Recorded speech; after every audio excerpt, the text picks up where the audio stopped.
ये पेड़ आपके लिए ठीक है चील जी, कृपया आप इसी पेड़ पे घोंसला बनाएं। इस पर धूप भी नहीं आएगी। कौवा चाहता है कि चील उसके साथ ही घोंसला बनाए, लेकिन मुझे ये जगह पसंद नहीं आई। मैं जा रही हूँ दूसरी पेड़ पर, ताकि वहाँ पे मैं अच्छे से अंडे को देखभाल भी कर सकूँ। यह कह के चील अपनी अंडा लेकर वहाँ से चली जाती है।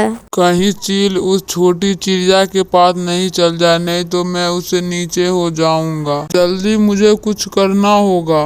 चील उड़ रही थी, तभी उसे एक अच्छी जगह दिखाई देती है। वह वहीं पर जाने लगती है। चील आती है और बोलती है, चिड़िया क्या मैं यहाँ पर रह सकता हूँ इस पेड़ पर? हाँ, क्यों नहीं, आप यहाँ पे रह सकते हैं। मैं यहाँ पर एक घोंसला बनाई हूँ, आप उसी में रह जाओ। धन्यवाद चिड़िया रहने देने के लिए। ये सब कौवा एक पेड़ पे बैठकर देख रहा होता है। इस चिड़िया को कुछ तो करना पड़ेगा।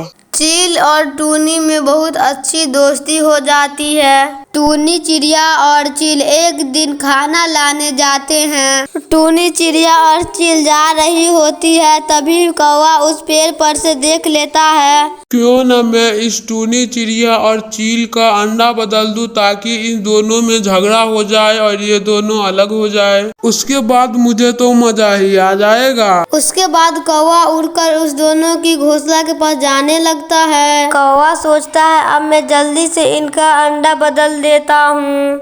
उधर से टूनी चिड़िया और चील आ रही होती है, तभी कौवा झट से वहाँ से निकल जाता है। बार बार बचा, आज तो ये छूट गया, लेकिन कल मैं इसको जरूर करके दिखाऊंगा और इसे मैं छोड़ूंगा नहीं। टूनी क्या तुमने देखा हमारे घोंसले पे कोई दूसरी चिड़िया आके बैठी हुई थी? हाँ चील जी, वो एक कौवा था।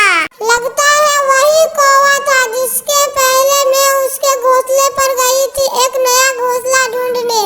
चील जी, वो कौवा अपने घोंसले में क्या कर रहा था और क्या करने आया होगा? लगता है वो कौवा अपने घोंसले में अंडे को अदल बदल करने आया होगा। चील जी, वो ऐसा करके उसको क्या मिलेगा और वो ऐसा क्यों करने आया था? हमें लगता है टूनी अपनी दोनों की दोस्ती बहुत अच्छी हो गई है ना, इसलिए वो आया होगा ताकि अपने दोनों की दोस्ती में दरार आ जाए। चील जी, कल हम उसी रास्ते से जाएंगे और कौवा अपने दोनों का इंतजार कर रहे होगा कि वो दोनों कब जाएगी। क्यों ना हम कौवा के वहीं पर समझा दे को ऐसा काम नहीं करना है और हम लोग एक ही साथ मिलकर रहे।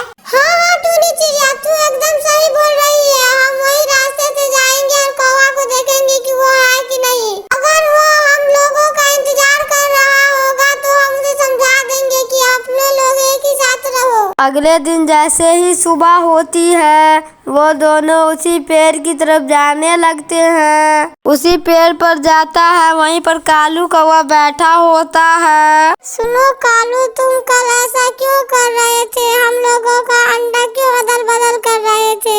मैंने तुम्हारा क्या बिगाड़ा है? सुनो कौवा, तुम भी हम लोगों का साथ रह सकते हो, लेकिन तुम ऐसा कभी काम नहीं करना, दूसरों का नुकसान नहीं पहुंचाना। माफ कर देना चील जी, मैंने आप लोगों का अंडा इसलिए अदल बदल करना चाहा ताकि आप दोनों की दोस्ती टूट जाए और मैं आपके साथ रह सकूं। ठीक है, जो हुआ उसे भूल जाओ और अपने लोग एक साथ रहो और आपसे कभी भी ऐसा काम नहीं करना। कौवा को भी अपना गलती पर एहसास हो जाता है। दोस्तों, हमने इस कहानी से क्या सीखा? हमने सीखा कि कभी भी किसी को सामान को नष्ट नहीं करना चाहिए।